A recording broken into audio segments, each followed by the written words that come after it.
Hello, everybody, and welcome back to episode 12 of Highlight with Karhlyle Fletcher. I'm your host, Karhlyle Fletcher, and we're using a different webcam setup today because we're sending the GoPro back. It's a little glitchy, it's a little defective, but for today's episode, we're going to go review Anandamide more directly and have a discussion based on that, and also reviewing scientific literature just to build a more fundamental understanding.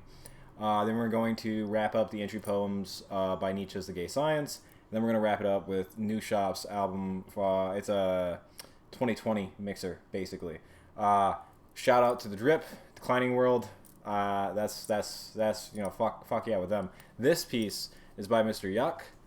This shit is fire. If you're trying to go schizophrenic core, you can't beat it. You can't beat it. Man's a legend.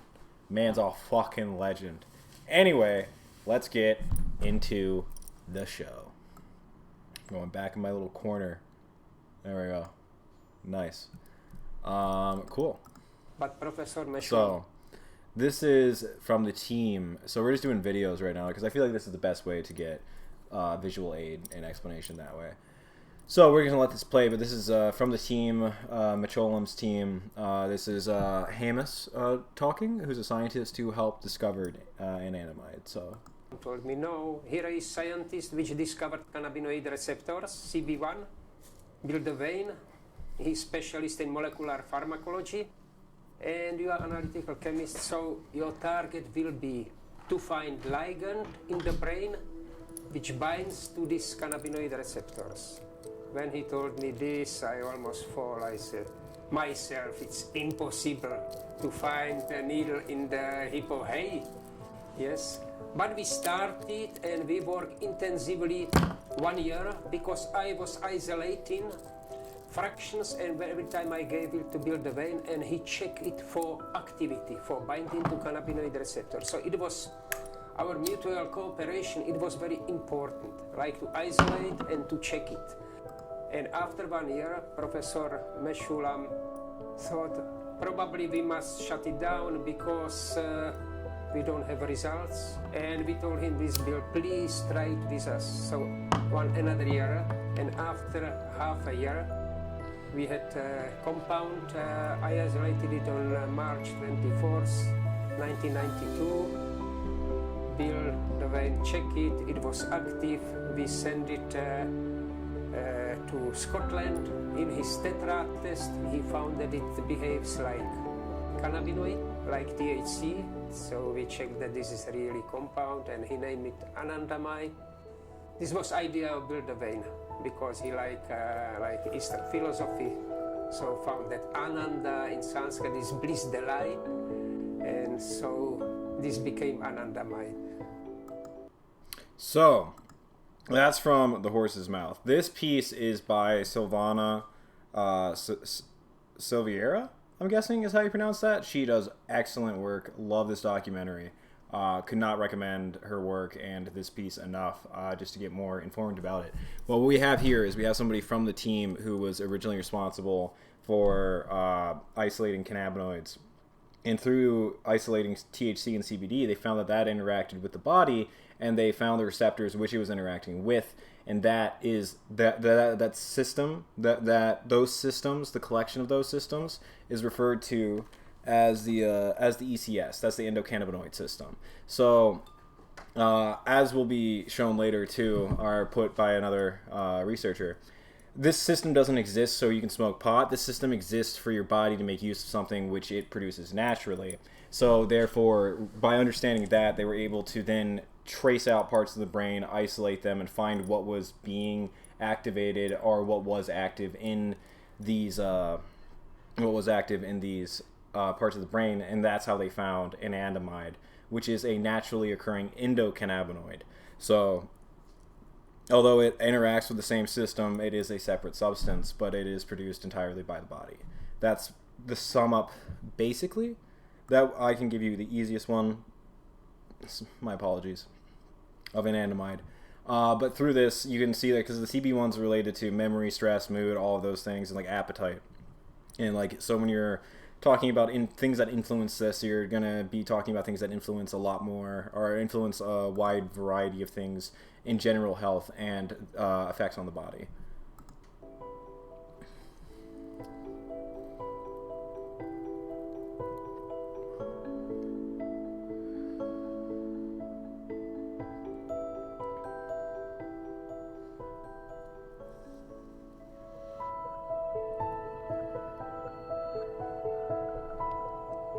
So I could have skipped a little bit further on this one, but I think that this picture here Thanks is to great. discovery of cannabinoid receptors and endocannabinoids, it became much more easier to use it for treatment, even when mostly around the world it's prohibited drug, and mostly it cannot be used as medicine, but in the fact it was everything done artificially in 1937. They said in the United States that it's very dangerous drug. So now this is just going through like the history of cannabis and like just like, you know, so like marijuana was popularized by Henry Anslinger, who was like, he was huge on the war on drugs and trying to associate cannabis with undesirable like activity in society. You got like the war on dope, you know, Anslinger, marijuana, the assassin of youth. Uncle Sam fights a new drug menace, marijuana. Like, you just have like all this stuff that's just from the time period that this time period that was obviously meant to directly, you know, hurt the effort and to delegitimize this substance. So again, the reason why to highlight all of the things that are going on with the research with like Hanus and the team is that this is a legitimate medicine. This is a legitimate practice. What they're doing is they're isolating things and they're trying to really like nail down a study of it. When we're reviewing the ECS, we're not just like going off of anecdotal evidence. We're trying to understand the effects that it has on the brain. And it's very sad, because if some patient comes to physician, can you prescribe me cannabis? I have pain. I say, no, cannabis. I give you opiate. Opiate, which is more dangerous, is no problem. Cannabis is problem.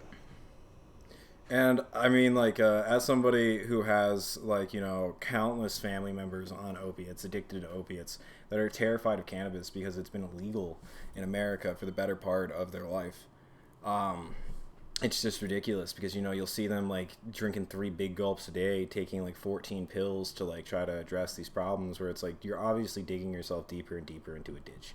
So, not to talk shit, but it seems like that is a very questionable prescription strategy. You know, it's because at least in my experience, other people's mileages may vary, but I see opiate prescription as essentially a zero-sum game where you just need more and more to address less and less pain. And that is also how it works essentially with inflammation. I am against cannabis smoking. But are some diseases like multiple sclerosis, patient cannot get up, is sitting in wheelchair, and I saw such patients. They need just one, not whole cigarette, just one puff. He has one puff and get up. These patients, they won't have some pain, they want a response immediately.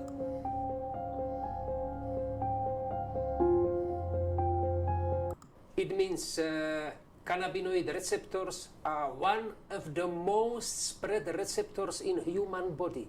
You can find it almost anywhere. And this is explanation why cannabis is not panacea, but why cannabis behave like almost panacea. Because you have it from the brain, from reproductive system up to the skin, you can find cannabinoid receptors. And that is why it treats so many diseases. This is because endocannabinoid receptors are anywhere, even in our bones. So it's spread in whole body. And we know 2 cannabinoid receptors, CB1 and CB2. Mostly CB1 is in the brain and in the reproductive system, and CB2 are mostly in immune system. So it's almost anywhere in the body. That is why it's such efficient medicine, cannabis. So I mean, I'm just getting quiet, and I'm just basically being quiet right now because like this team is incredibly brilliant. I don't understand why they're not more mainstream, because like this is, I think, one of the most lucid explanations of these substances from people who are on the ground. This has like 2,000 views, you know, like on YouTube, which is a primary media platform for, you know, the modern times, and this is the journalist herself posting it. And it's just like, I think this is a very understandable language. It's dense. It's difficult in a lot of ways where it's like, so like it is research, but like this is what, so the brightness on this isn't exactly ideal, but we have, so the CB2 receptor interaction is memory, mood, movement, neuroprotection, pain, and stress. And then the CB1 receptor interaction is appetite, blood pressure, cerebral blood fluid, digestive system, immune system, and inflammation. So like that's what the ECS has been found to be related to in the body. And it's, you know, like that's when it's like when we're talking about multiple sclerosis or epilepsy or things like that, like the theory behind why would it be effective medicine is that it's targeting such diverse regions of the body with such diverse potentials for, you know, effects. And so now let's see. Now we're going to get into what I want to hype up also that Hanus is going to get into is just like availability and like the idea that like cannabis isn't this you know, it's not this really far out thing. And I think that he does a great explanation explaining the legitimacy of cannabis as medicine. Again, like he also says, I'm against smoking, but like also I've seen people benefit from even like really small amounts, not even a complete session, just like one hit, and all of a sudden they're able to move around and handle and be, I mean, what I would say is like, I feel like the easiest way to look at it is agency, and whatever treatment increases patient agency or increases patient responsibility, just the ability that they have to manage their own life, I think is something to look at. And if you're talking about retaining mobility or regaining mobility, that obviously I think is cause for review, you know, because I think that's something that you can't really pass up. Anyway, so let's get it back into Hanus. In 1921 was discovered insulin. The next year it was successful medicine because they use it immediately. In about 1935 when was discovered cortisone, next year it was successful medicine. We discovered Anandamide in 1992. It's a long time ago, and up to date it was not used by human. Why? Because today are certain restrictions. To come medicine to patients, it must pass many stages, and this cannot do university. And so in addition to the having to pass through like all the production and things like this, and like the idea of how to become a mainstream pharmacological option, sorry, this is just going to be unprofessional. So we're just living life though, you know, this is having a body.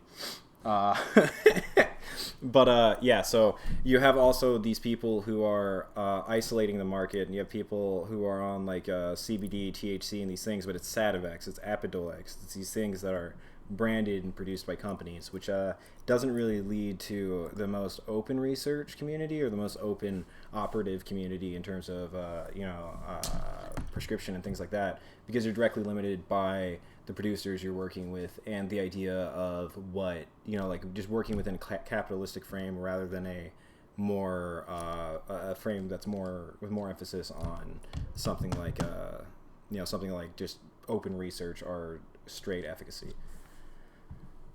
Yeah, so, and this is also this is cannabis legalization support, obviously. That's what we're looking at here, and that's what this graph does. The music's royalty free, I assume. It's in the description, so I'm not too familiar. I'm just talking over, I'm kind of ignoring it, but it's tasteful. Yeah, so that's, you know, it's like we're at 66% or higher now. And then like all of these states are in more by this time, because, you know, it's 2019. We've already cracked like into Alabama, you know, so it's like there's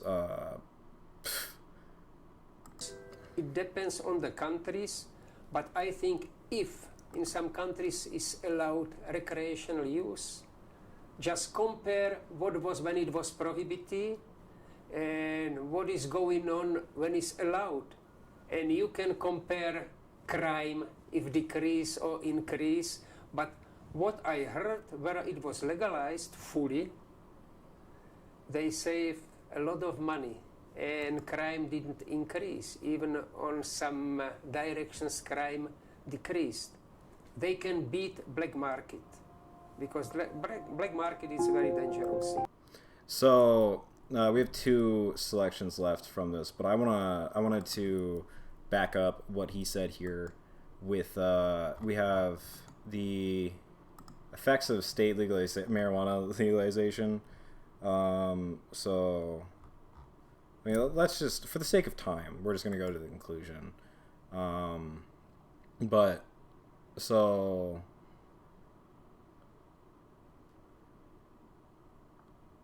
little support for strong claims either way. The notable exception is tax revenue, which has exceeded some expectations. The absence of significant adverse consequences is especially striking given the language surrounding it. And then also, when Colorado, like a review of Colorado's legalization laws, found that the crime in neighboring states decreased.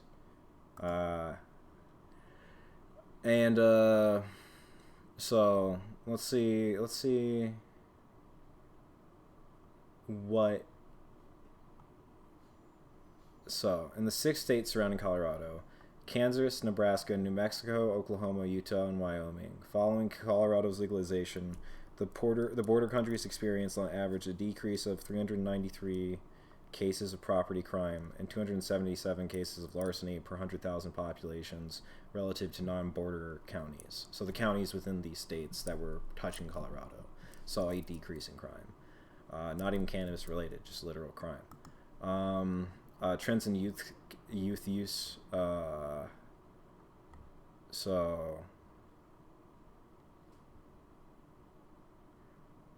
So in here, it's found that cannabis legalization has not been yet followed by pronounced changes, either positively or negative, in cannabis youth. And so in this study, found no evidence on like a 24-year period of I think I did that math right.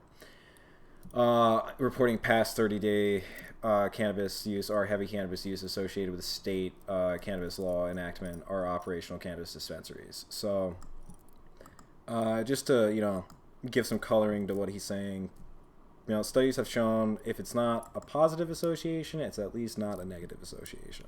So, and there's been weird things that we've seen, like with but like with legalization and the decrease of crime and such things. But it's not a clear-cut conversation. Obviously, it doesn't just make everything better, but there's interesting things to review with it. I think that having more research is generally easy to argue as a positive, generally, like, a net positive. But when it comes to accessibility by consumers, it's a little bit more complicated. Recreational users is problem that they buy cat in the sack. They don't know if this cat is white or black. What it means. They don't know what is the strain of cannabis which they bought on black market. Sometimes is sold hashish, which in the fact is not hashish, and it can be dangerous because this can be resin from other trees.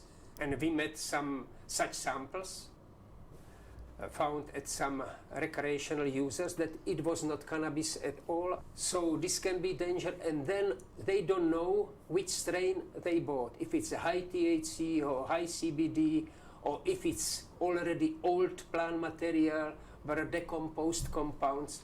They can have problems. Different story is with patients, because patients, they teach them how to use cannabis. They must start from very low doses and gradually increase it up to they feel first effect of cannabis. Then they are on the safe side.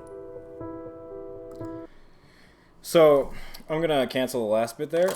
Also, shouts out and thank you to Silvana for posting this content, creating this content. Thank you, Hanus, for the research, and just also, so like everybody who's done the work here, fantastic. Just nothing but appreciation. But stuff that I just really appreciate about using, or like, studying from the work of the University of Jerusalem is that they have a really good attitude about not embracing recreational use as much as medical potential, because I think that it's like if you game theory it, the best possible medical system still has recreational appeal. People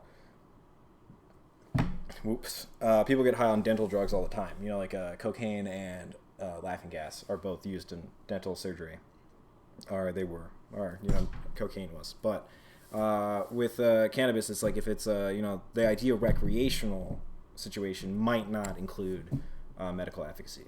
So it's like I think that it's like the best medical situation necessarily has recreational appeal. The best recreational market doesn't necessarily have medical appeal, and that's why I think that really driving home and focusing on the medical aspect of cannabis, I think, is the true value of the substance, because I think it gives it staying power, and it changes the cultural value from like an alternative to a hookah bar to an alternative to your arthritis medication. It's like when you're hitting home the issues that these people care about, that's when you're going to start. And I mean, by these people, I mean everybody else who is not involved in the culture.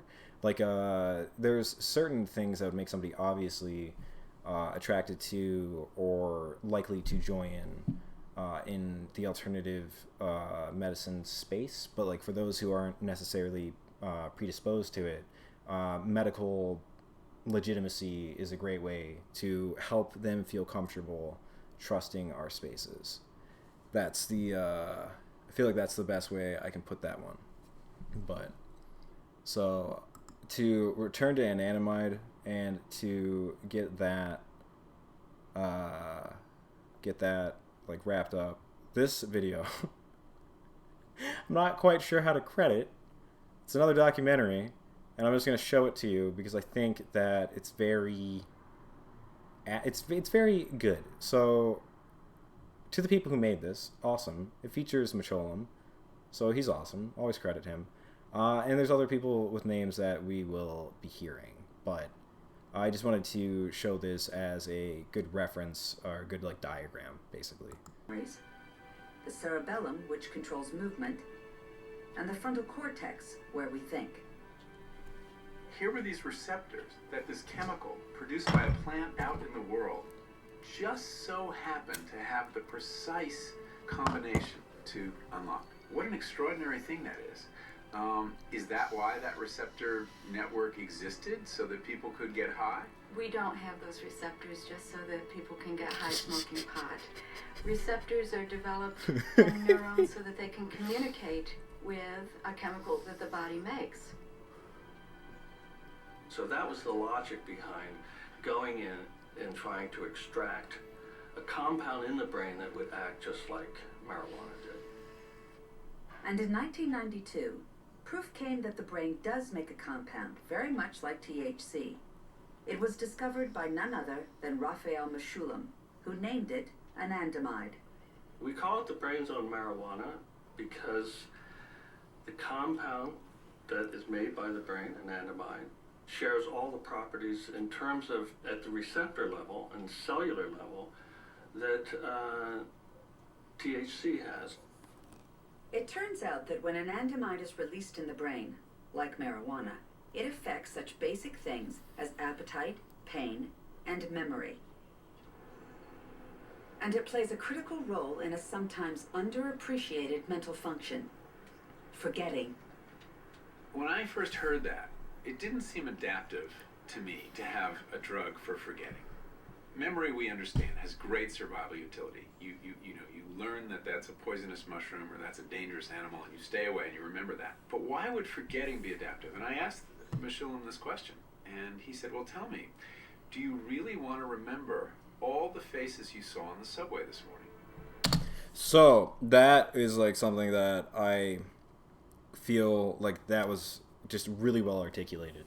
And the reason why I think that that's an important point. An important point to follow up on is that it's a similar value with psychedelics and like MDMA therapy. Is that I would say like one of the key things that you're looking for in the psychedelic space is reassociation. How I heard it explained to me from Brad Bogus, who is a really talented guy. He at that point was working for Confident Cannabis, and the metaphor that he shared with me was that the brain is like a ski slope, you know, and it's like, so if you imagine a ski slope, it's like you've got like all these different trails, and you've got like these different like seasons, and you've got like when it's like, you know, pretty sparsely used, and then you've got when it's like really heavily trafficked. And like after a period of like, you know, a heavy season where like, you know, people are really regularly using the slopes, you have them dug in, and they become like easier and easier to follow because of those hundreds of people that have gone before you, which have really set in these paths. So like if you apply that analogy to the brain, you have things where it's like, you know, like a knocking ritual with opening a door, or if you have like, you know, just certain habits, and you have certain things in the brain that just become hardwired over time as they become executive process that's functioned more and more often. And the thing that psychedelics such as cannabis, which is a low-level psychedelic, what that can do is essentially add fresh snow to the slopes to maybe alter those, you know, because it's like you're trying to start fresh. When you're talking about like a MDMA or LSD therapy in a controlled environment with like a talented and responsibly educated individual, then you're really talking about, you know, like the full extent of that analogy where it's like, you know, you're resetting the brain. But even with cannabis, like I would say like that's what, you know, like the Anandamide and forgetting, and like the ECS and like the thing about that, like, you know, it's like forgetting faces, but also forgetting coping mechanisms that you've developed from traumatic stimuli, which might no longer be necessary. There's not like a study yet which has shown that in action, but like that's where I think that's the space that we're headed towards figuring out. Because it's like, you know, the eternal sunshine of the spotless mind. Yeah, that is going to be a funny reference, but it is like, that is what, you know, I feel like that is the best popular media understanding of what the value of this would be, where instead of like a dystopian sort of love loss, you know, it's like more about just like reassociating somebody into a healthy standard, whereas they might have picked up negative training from, you know, essentially traumatic exposure. Forgetting well is almost as important as remembering well. Forgetting is about editing. It's about taking the flood, the ocean of sense information coming at you, and forgetting everything but what's important. So life is not just about accumulating new memories. Memory can cripple us too. Sorry.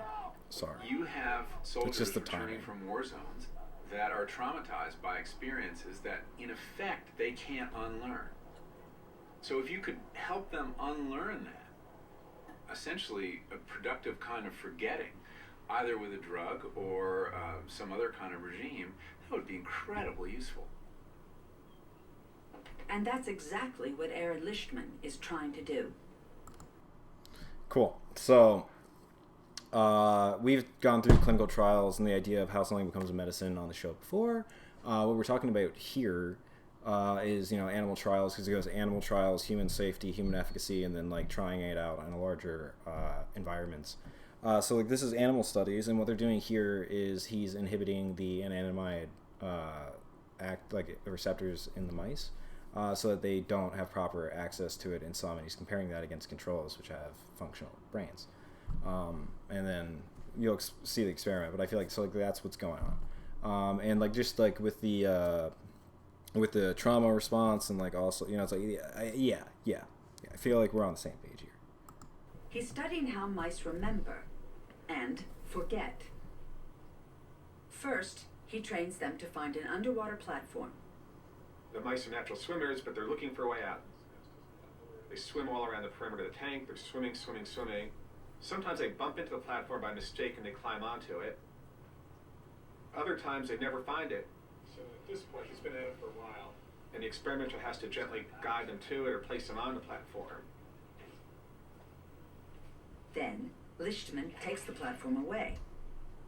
A normal mouse quickly realizes the platform is gone. But a mouse whose anandamide receptors have been blocked is unable to forget. They don't learn to give up. They keep on looking for that platform even though it's gone. Scientists like Lichtman hope that learning how to regulate anandamide may one day lead to treatments for people who are haunted by their memories. If they can elevate naturally occurring anandamide in humans, we might be able to have whole new therapeutic targets to treat post-traumatic stress syndrome. By using a plant that has been around for thousands of years, True.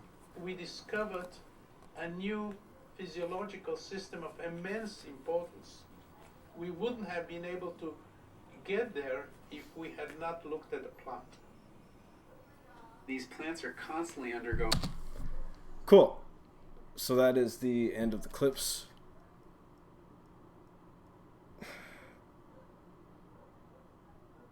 I don't think we're picking up that conversation. Oh well. But yeah, so that's the end of the clips. And yeah, so I feel like at this point, now we have a full picture of anandamide. At least like, you know, the definition of it. Just like the basic understanding. We're still studying it, but at least we know what we're talking about and what we're trying to study. This is a study on veterans. So just like cross-checking their theory. So veterans reported desirable outcomes of cannabis use for pain and sleep quality, health conditions, and quality of life. They were less likely to use opiates and benzos compared to non-veterans. So you see veterans, at least in this study, which we've gone through before. It's the psychosocial factors and health outcomes associated with cannabis, opioids, and benzodiazepines used among older veterans. So, what you're seeing here is, at least in this study, you're seeing a preference by veterans for cannabis, which using the anandamide theory or using the ECS theory, and like what we've seen with the idea of what anandamide is that it's a neurotransmitter, and that's like, I feel like that word just doesn't really land with people because it's too dense. It has too much to unpack, and that's why I feel like the videos and just like the wider definition and like what the people who discovered it think about it is like a good reference to go with, is that it's like, you know, so they found THC and CBD, they found this interacting with the system, and then they found something within the body that system interacted with, and it's that kind of chemical. So it's like thinking about what THC does to your brain, you know, it's like it communicates something. So like basically anandamide is another sort of communicator, and one of the key things we found that it is associated with is forgetting, and like the editing and processing of memory, and sort of the conception of a sense of self, maybe. They don't really have science on that, but that's why I'm guessing it, you know, because it's like that closing off of a sense of self, where it's like you don't need to remember everything, but what is important to you? What is, you know, what are you doing?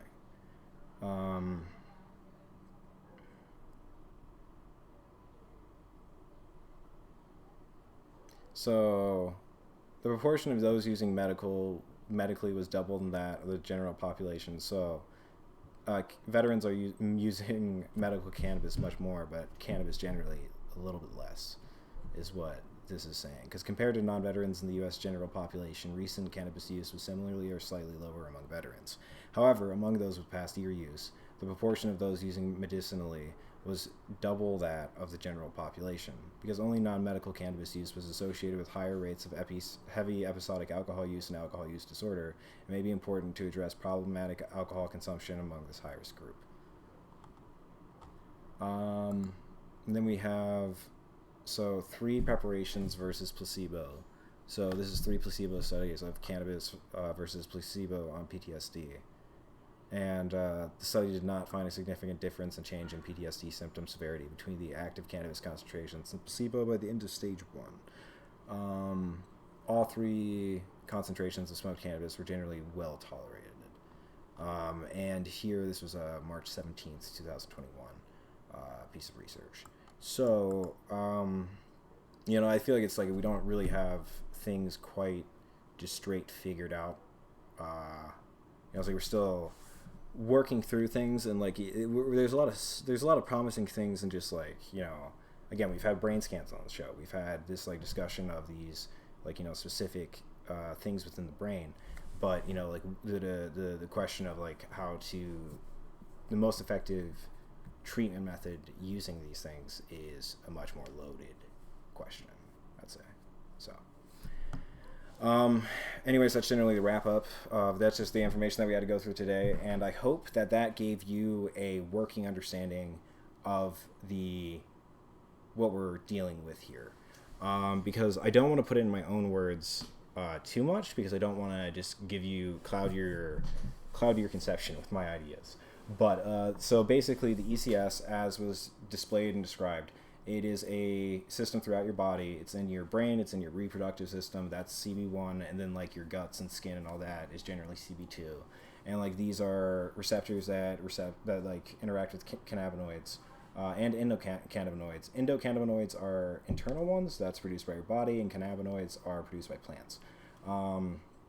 So that's what that system is. And then the endocannabinoids are still things that we have yet to study, but they are very interesting compounds within the body, which have a lot of potential for research and maybe treatment options for a variety of conditions having to do with chemical imbalances in the brain.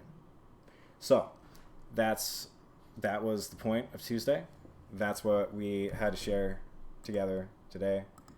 This video, by the way, by J-Reg. This is fucking hilarious. This is totally off topic. We are switching gears entirely, but this is hilarious. I love my boy. Look, nobody else is gonna tell you this, so it's gotta be me. You're not an introvert. You're just mentally disturbed. I know. It was a nice little label. You enjoyed it. I know you did. But you're not an introvert.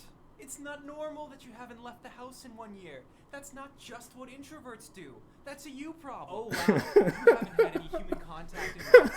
How quirky. Wow, you're such a great introvert. Just kidding. That's a personality disorder. You have a personality disorder. Oh, you avoid eye contact when people are talking to you. You can't go to parties because you're too socially anxious. Doesn't sound like something you should be incorporating into your identity with a label like introvert. Sounds like problems you need to solve. Sounds like fundamental personality issues that aren't going to get better if you hide them under the label of introvert. Also, Okay, so, yeah, that's J-Reg. You check him out. This is a winner. This is one of the most charming men of the last decades. This is the most charming man of the last decade. That's what I'm gonna say. That's what I'm gonna give J-Reg. He gets that, and I guess the current one. So he's winning the current one. Big ups to J-Reg. If the decade starts on the 0, then yeah. But anyways, check out his content. Complete cosign. Fucking hilarious. Also, his Russian nihilism video. I already talked about this. Already talked about J-Reg on the show. Fucking. This is just free. This is just free props. This is just free promotion. Anyways, we really went into the science section, so we're gonna keep it light today. I'm gonna not just scroll like that, Jesus. And so we got to 30 last time, so let's just do 10 this time. And so 31 this is Nietzsche. It's the gay science. This is 31. Lest your happiness oppress us, cloak yourself in devilish caresses, devilish wit and devilish dress. All in vain, your eyes expresses your angelic saintliness. 32 is the unfree man. He stands and harks. What does he hear? What sound is ringing in his ear? What struck him down? What mortal fear? And so that's voice A, and then voice B replies, who once wore chains will always think that he is followed by their clink. The solitary. I hate to follow and I hate to lead. Obey, oh no. Oh govern, no indeed. Only who dreads himself inspires dread. and only those inspiring dread can lead. Even to lead myself is not my speed. I love to lose myself for a good while, like animals in forest and the sea, to sit and think on some abandoned isle and lure myself back home from far away, seducing myself to come back to me. 34. Seneca et hoc genus omne. They write and write their insufferably seditious Larry Ferrari?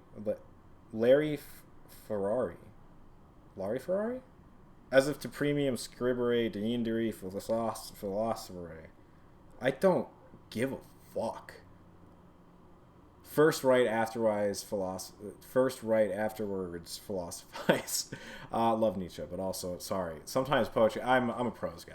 I'm realist and a philosopher. Poetry does try my patience sometimes. Oh no. Ice. Yet at times I do make ice, for it helps us to digest. If you had much to digest, you would surely love my ice. Juvenalia. My youthful wisdom, A and O, I heard again, what did I hear? Words of wisdom, but not of wisdom, but of woe. Only the endless, no, of youthless lies heavy in my ear. Some fucking Midwest emo band can steal that, bro. They can steal that one. Shit. Take this one. Take 36 Juvenalia from the Gay Science. It's called the Gay Science, bro. This is free. This is free, dude. Just take that idea. Caution. Region is not safe for strangers, and having wit doubles the dangers. They lure and love you, then tear you to bits. They are enthusiasts, and that type lacks wits. 38. The pious retort. God loves us because we are made by him. But man made God, say the refined. Should he not love what he designed? Should he, because he made him, now deny him? That interference limps. It has a cloven mind. Is that a poem? 39. In the summer. In the sweat of our brow should we eat our bread. Good doctors don't allow eating when in a sweat. The dog star twinkles now. Of what is this a sign? In the sweat of our brow we should drink our wine. 40. Without envy. His look is free of envy, hence you laud him. He does not notice whether you applaud him. He has the eagle's eye for what is far. He does not see you. He sees only stars. So there we go.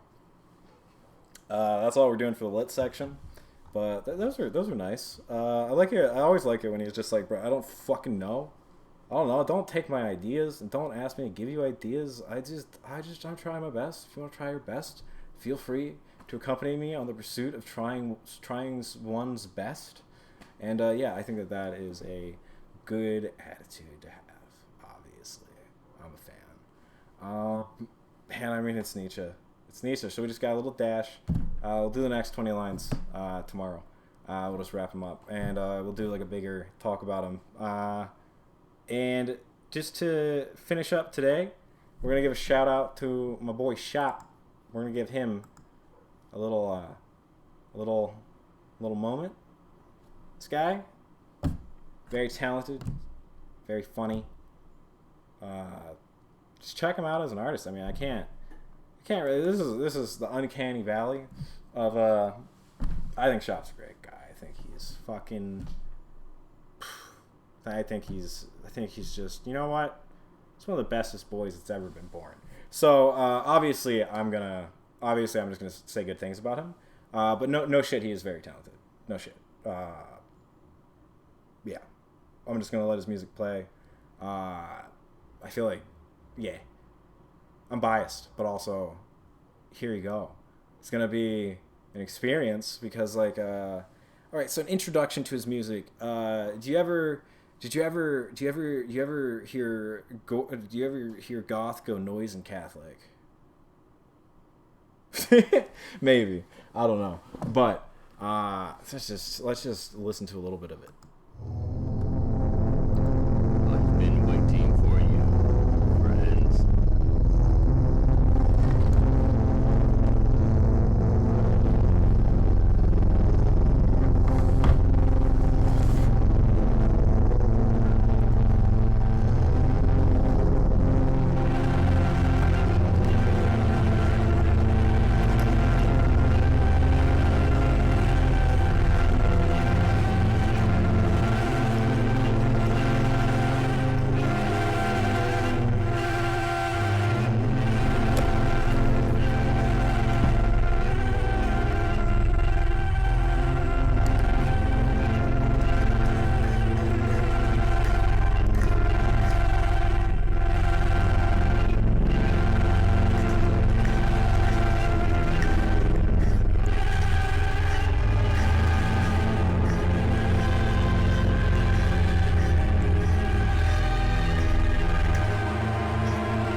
bad timing.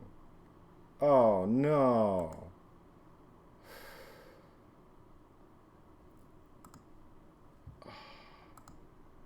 Can I reload it? Can we save it?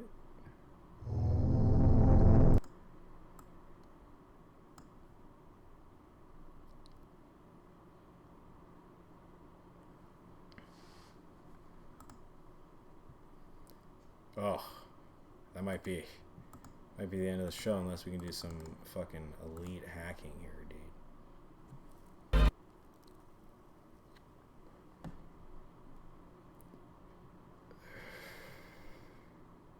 The epitome of first world problems for sure. Also, subscribe to the new shop.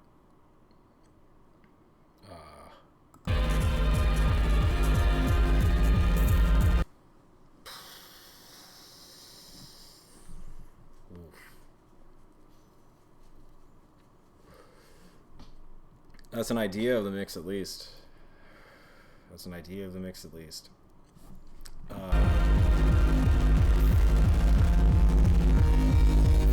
Let's keep it small.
I don't know why it does that.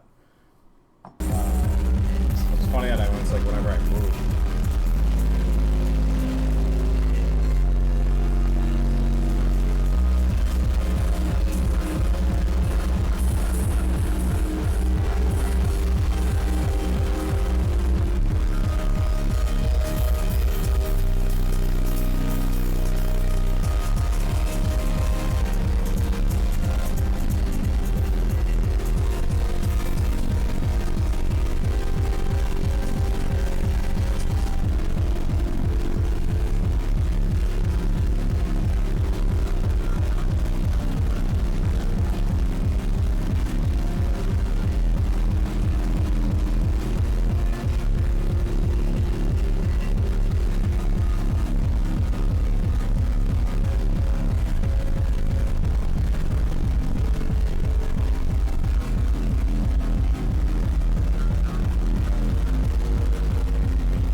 Check. We're gonna do a drip check shot. Because also, shouts out to Shoppe, guy coming on Declining World. Also, always Declining World shorts. That shit's fucking hilarious. Love that shit. Well, it's not hilarious, it's just dope. But what else got me? It's got that healing drip. So, that's what your clothes look, everybody. That's what it turned out.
liar, completely alone, quarantined. And you think I'm immoral shit.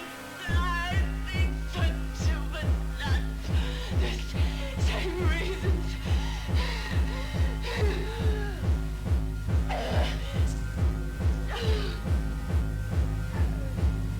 I fake nothing for no one!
to exist by myself because I'm afraid of myself.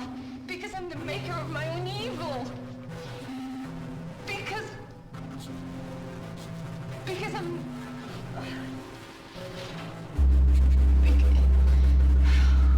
Goodness is only some kind of reflection upon evil.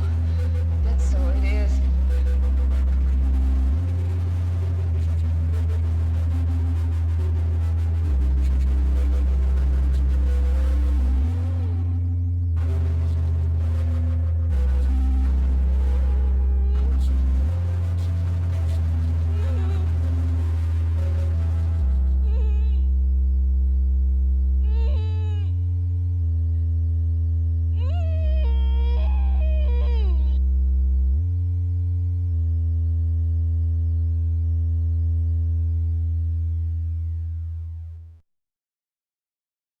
All right, so that was the mix by Shoppe, and that's the end of the episode.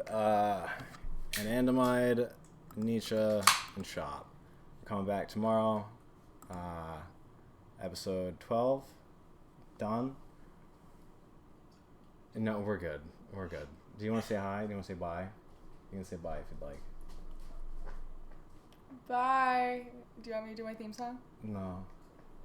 And that was Zaya. That's it. Nice. All right. See you tomorrow.